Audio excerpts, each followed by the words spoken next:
사랑하는 성도 여러분, 우리 예수님 사망 권세 이기시고 다시 사셨습니다. 오늘은 우리 예수님께서 부활하신 부활 주일입니다. 오늘도 우리의 예배를 기뻐 받으시는 성령님께서 뜨겁게 역사하셔서 우리로 말씀이 깨달아지게 하시고 또 말씀을 살아낼 수 있는 능력과 권세를 허락해 주실 줄 믿습니다. 특별히 부활의 예수님을 증거할 수 있는 복된 삶을 우리에게 허락해 주실 줄 믿습니다. 오늘 본문 말씀 마태복음 28장에는 예수님 부활의 첫 번째 증인이 등장합니다. 여러분, 성경을 보면요, 예수님은 거저가 없으신 것 같아요. 완전하시고 완벽하게, 그래서 시대, 때에, 일에 하나님은 적격한 사람을 구별하셔서요, 선택하셔서 하나님의 일을 이루시는 하나님이신 줄 믿습니다. 그러니까요, 부활의 증인 어떤 사람 고르셨겠어요? 고르고 또 골라, 선택해 그렇게 고르시지 않겠어요? 그런데 명색이 예수님 부활의 그 첫 증인인데요, 죄송해요, 제 예상과 너무너무 달라요. 제 기대에 이하예요. 마태, 마가, 누가, 요한, 이렇게 사복음서에 동일하게 등장하는 인물이, 사건이 그렇게 많지 않은데요, 이 부활의 첫 증인은 동일하게 증거하고 나타납니다. 그런데 살펴봤더니요, 권력자가 아니에요. 유명한 사람도 역시 아니었어요. 게다가 제자들의 대표도 아니었고요, 하물며 남성도 아니었습니다. 바로 예수님의 부활의 첫 번째 증인은요, 마태복음 28장 1절에 등장하는 막달라 마리아와 이름 모를 마리아, 다른 마리아였습니다. 여러분, 요즘에는 그런 일이 없지만 예수님 당시 1세기 유대에서는 여성의 증언을 법적 효력으로 듣지 않았습니다. 요즘에는 그러면 큰일 나지 않아요? 똑바로 안 들어? 이렇게 되잖아요. 그런데 여성의 증언에 대해서 효력을 받지 못했으니 당시 이렇게 바꿔서 말할 수 있는 거예요. 주목받지 못한 존재였고요, 연약하고 나약하고 사람의 관심 밖에 있었던 존재예요. 게다가 저기 빨간 글씨 보이세요? 새벽에, 그들이 새벽에 예수님의 무덤을 찾아갔대요. 지금처럼 조명이 있는 때도 아니고요, 치안이 완벽한 때도 아니었어요. 근데 그들이 왜 새벽에 그 여인 둘이서 그 어둡고 위험한 길을 따라 예수님 무덤으로 그때 갔을까? 어떤 마음일까? 예수님을 사랑하지만 그들은 당시 권력의 상징인 대제사장들, 그리고 빌라도와 로마 군인들을 여전히 두려워하고 있고, 그리고 예수님의 죽음에 대해 여전히 슬퍼하고 있는 그런 나약한 존재임을 보여주고 있는 거예요. 근데 여러분, 되게 중요한 것 하나가 더 있어요.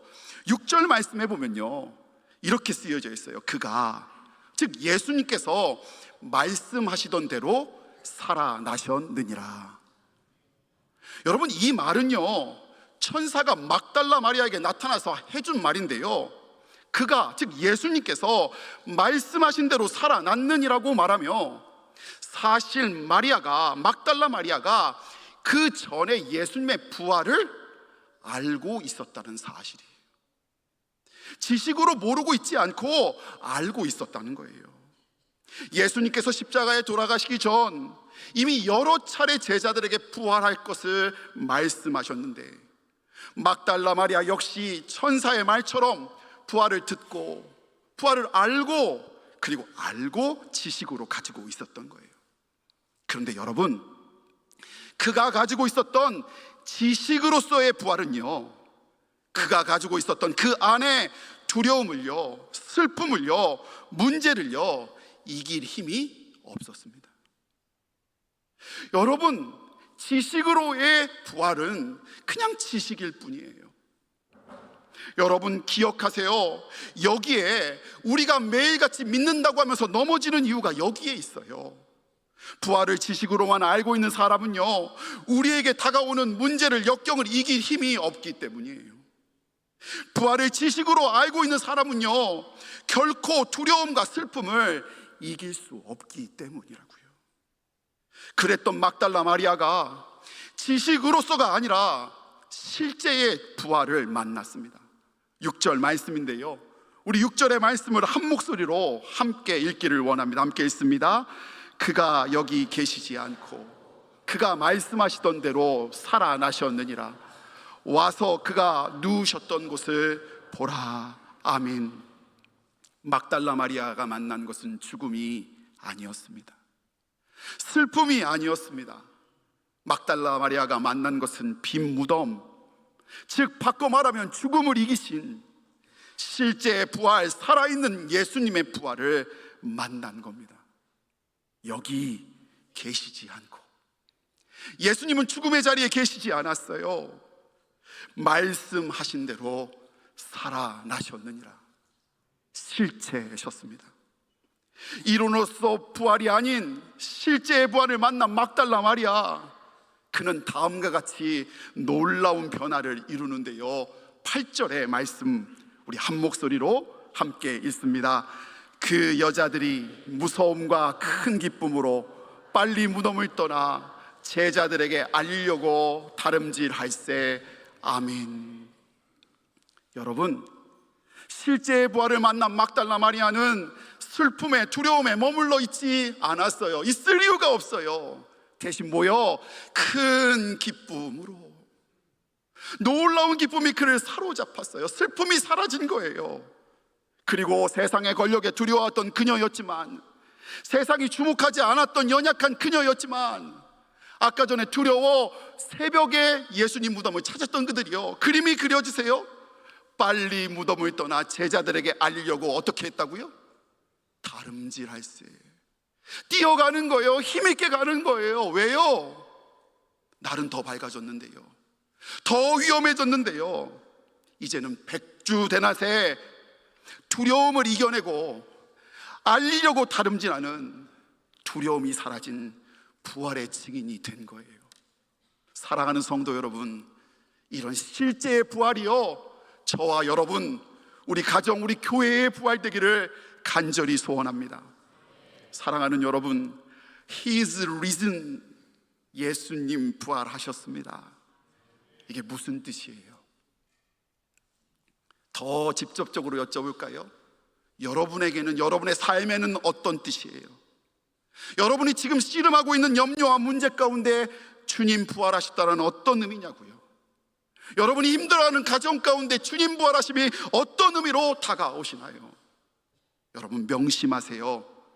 예수님께서 부활하셨다라는 것은 죽음이 죽었다는 의미예요. 예수님께서 부활하셨다라는 것은요, 우리 예수님이 우리를 위하여 죽음을 이기셨다는 의미인 줄 믿습니다. 게다가 예수님은 거기서 그치지 않으셨어요. 고린도전서 15장 20절 말씀 함께 읽기를 원합니다. 그러나 이제 그리스도께서 죽은 자 가운데서 다시 살아나사 잠자는 자들의 첫 열매가 되셨도다. 아멘. 예수님 죽음을 이기시고 우리를 위해 또 뭐 되셨다고요? 첫 열매가 되셨대요. 이게 무슨 뜻인 줄 아세요? 첫 열매가 있으면 두 번째 열매, 세 번째 열매, 네 번째 열매, 계속되는 열매가 있다라는 얘기예요. 이렇게 엄숙한 분위기일 줄 알았어요. 제가 얼마 전에 저희 교회 장로님 한 분이 너무 귀하신 게 2박 3일을 날을 잡으셔가지고요, 저희 교회 지금 벚꽃이 너무너무 예쁘죠. 제가요 장담컨대 우리 교회 이쁜 교회, 그런데 2년 3년 지나면 더 예쁠 교회가 될 겁니다. 사랑하는 장로님하고요 부인 되시는 전도사님이요 2박 3일에 거쳐서요 주변을 쭉 도시면서요 벚꽃, 겹벚꽃, 묘종을 60개를 심으셨습니다. 한번 보세요. 막 싹이 나요. 그런데요 처음 날, 첫 심는 날 제가 사무실에 있었는데 제 사무실로 찾아오셨어요. 목사님 나가보셔야 된대요. 왠 줄 아세요? 60개 중에 첫 번째, 그건 누가 심어야 돼요? 누가 심어야 돼요? 은근히 자기 이렇게 하시는 분 계세요. 저보고 담임 목사님이 심으셔야 된다고, 식수하셔야 된다고 막 부르시는 거예요. 그래서 제가 정말 역사적인 순간 아닙니까? 그래서 혼자 심기도 그렇고, 그래서 아래층 1층에 있는 사무실에 있는 전도사님, 목사님들을 다 데리고 나갔습니다. 그리고요, 제가 첫 번째 나무를 심었습니다. 이름이 있어요. 장지원 벚꽃. 근데요, 얻어 걸린 게요, 부목사님들, 전도사님들이 복 받았어요. 사진 찍어주다가 옆에 누구누구 부목사 벚꽃, 누구누구 부목사 벚꽃, 누구누구 전도사 벚꽃이 쭈르륵 섰어요. 여러분, 60개 중에 누가 제가 제일 애정 있게 보는 벚꽃이 있을까요, 없을까요? 어떻게 그렇게 저를 잘 아세요? 근데요, 여러분, 제가 자리를 잘못 잡았어요. 거기가 바람이 세. 그래가지고요, 제 거는 안 폈는데요, 참 신기한 게 우리 다 안 폈는데요, 누구 모 전도사님 벚꽃은 활짝 피려고 그래요. 별게 다 시샘이 나더라고요. 그런데요, 그 마음을 아셨는지 전도사님, 장로님이 뭐라고 하셨냐면, 제가 이렇게 했어요. 목사님, 첫 벚꽃입니다. 첫 벚꽃입니다. 감동이 없으시죠? 저는 그게 은혜가 됐어요. 첫 벚꽃이 폈으니 심겨진 60그루마다 제 벚꽃 나무를 비롯해서 모두 다 열매 맺겠구나, 벚꽃이 활짝 피겠구나. 여러분, 그게요, 주님이 저와 여러분을 위하여 첫 열매 되시겠다라고 약속하신 이유예요. 여러분, 주님이 열매 맺었듯 부활의 은혜가 여러분의 가정에, 여러분의 삶 가운데 있어지시기를 원합니다. 그런 의미에서 제가 부끄러운 고백 하나를 하려고 합니다. 2010년 7월 6일, 그날은 오늘 찬양단 섰던 저희 둘째 아이가 태어난 날이었습니다. 저희 둘째 아이는요, 40주를 다 채우고 그 다음 날 태어났어요. 마지막 검사할 때까지 산부인과에서 전혀 이상이 없다고 했어요. 그래서요, 저희 장인어른, 장모님은 목회 세미나를 담양으로 가시고, 저희 어머니, 아버지는 집에 계시고 저만 나와 있었어요. 근데 태어난 다음에 의사 선생님 표정이 영 좋지 않아요. 이상하게도 딸 아이는 너무도 신기하게 심장이 뛰지 않았어요. 의사 선생님이 한참 고민하다가 조용히 보호자인 저를 찾아오셨어요. 그리고 심각한 얼굴로 제게 이렇게 말씀하셨어요. 아버지, 준비하세요. 뭐 준비하라는 거예요? 대뇌 쪽으로요? 퇴원 준비요? 아니요, 이 아이한테 어떤 일이 벌어질 수 있으니 준비하라는 말씀이셨어요. 여러분, 일반적으로 이렇게 아이가 심장이 안 뛰면요, 신생아의 기도, 숨기를 먼저 확보합니다. 양수호흡하다가 나와서 우리 하나님이 너무너무 잘 만들어주셔서 숨길만 확보해줘도 애들이 숨 쉬는 애들이 있어요. 근데 그래도 안 되면 그 다음에 어떻게 하냐, 그 갓난쟁이에 인공호흡을 해요. 근데 그래도 안 되면 어떻게 하는 줄 아세요? 필요하면 그 갓난쟁이에 흉부 압박을 해요. 근데 그래도 안 될 때 마지막으로요, 에피네프린이란 일종의 아드레날린 주사를 넣습니다. 이거 마지막. 그런데 우리 둘째 아이가 이 주사를 맞아야 된다는 거예요. 아니, 40주를 꽉 채우고 나와서 보험도 되지 않는데요, 한 번에요, 맞는데 300만 원이래요. 근데 300만 원보다 더 괴로운 게 뭔지 아세요?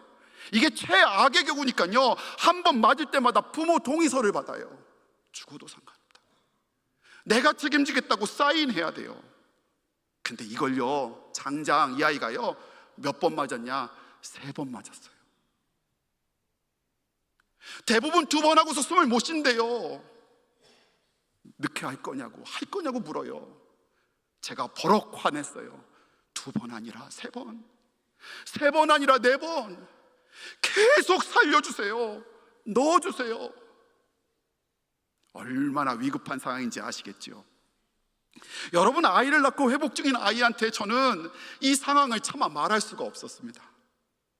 부모님에게도 말할 수 없었고, 혼자 아파하고 낑낑대고 걱정하고 두려워하다 결국 병원 어두운 층계에 무릎을 꿇었습니다. 저는 아빠인데요, 저는 목사인데요, 할 수 있는 게요 진짜 기도밖에 없더라고요. 죄송해요. 그때까지 저는요, 목사이면서도요, 목회하던 사람이면서도요, 제가 가지고 있었던 지식으로서의 부활로는요, 제 두려움을, 염려를, 문제를 이길 힘이 전혀 없더라고요. 사랑하는 제 딸을 도울 힘이 전혀 없더라고요. 한참을 씨름을 했어요. 계단을 굴렀어요. 그때 부활의 예수님이 제 마음에 찾아오셨고, 알 수 없는 평안을 허락하시고, 그리고 찬송 하나를 제 마음에 심어 주셨어요. 그 찬송이 바로 찬송가 407장입니다. 구주와 함께 나 죽었으니, 구주와 함께 나 살았도다. 영광의 그날에 이르도록 언제나 주만, 부활의 주님만 바라봅니다. 2절 가사가 이래요. 마음속에 시험을 받을 때와 무거운 근심이 있을 때에 주께서 그때도 같이 하사 언제나 나를 도와주시네. 후렴 같이 부를까요? 언제나 주는 날 사랑하사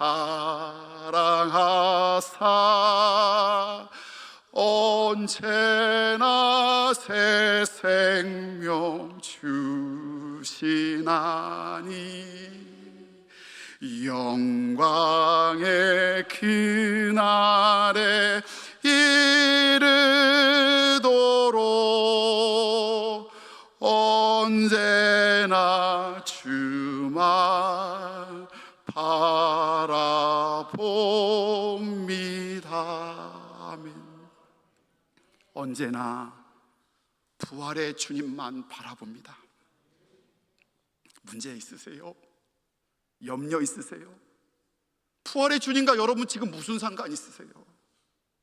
부활의 주님 바라볼 때 영광의 그날에 주께서 인도해 주실 줄 믿습니다. 사랑하는 제주중앙의 성도 여러분, 우리 예수님은요, 저와 여러분 우리를 위해 십자가에 죽으셨습니다. 믿으십니까? 근데 여러분 이것도 꼭 믿으세요. 우리 예수님은 우리를 위해 부활하셨습니다. 예수님의 십자가 사건으로 구원받고 자녀가 되었듯 우리 주님은 부활의 사건을 통해 주님의 자녀된 우리가 권세를 누리고 문제도 염려도 낙심도 두려움도 이기며 부활의 능력으로 증인으로 살아가길 원하십니다. 부활이 이론이 아니라 부활이 실제가 되게 하셔서 부활의 능력을 우리 손에 붙들려 주셔서 만왕의 왕 예수 그리스도를 자랑하게 복이 되는 인생으로 우리를 붙들어 주실 줄 믿습니다. 가슴에 손 얹고 제가 잠깐 기도하겠습니다.